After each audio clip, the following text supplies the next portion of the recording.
Hi, this is Math 2017 question 1 part I. So for this question, we're told that a, b and c are greater than 0 and a is not equal to 1. We have this long looking equation and we want to know when does this have a repeated root. Okay, so we can see our x is hidden away in here, so let's try and rewrite this in a simpler way that we're more familiar with. So first of all, just using the properties of log, I've pulled this x out to the front and also rewritten this as c over b to the power of x. And this log base a of 1 over b is just the same as minus log base a of b. Then if I pull these x's out to the front too, then we see that we do have a quadratic in x. And log base b of b is just 1. And log of c over b is the same as log of c minus log of b. So this is the quadratic that we end up with. And we know that it will have a repeated root when the discriminant is equal to 0, right? So for your normal quadratic, that's when b squared minus 4ac is equal to 0.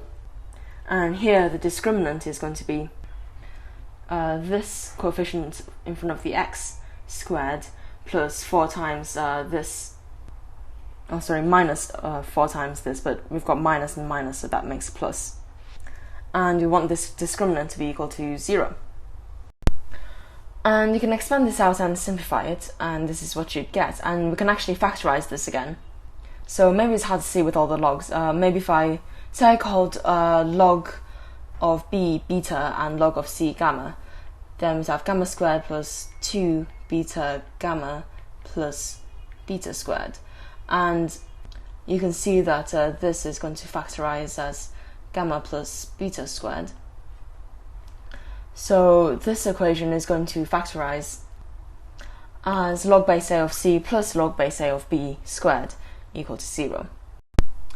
So now we know that log base a of c plus log base a of b is equal to 0, and that's the same as log base a of b times c. And so that tells us that b times c is equal to 1. And therefore if we divide through by b, we see that c is equal to 1 over b. And that corresponds to answer D.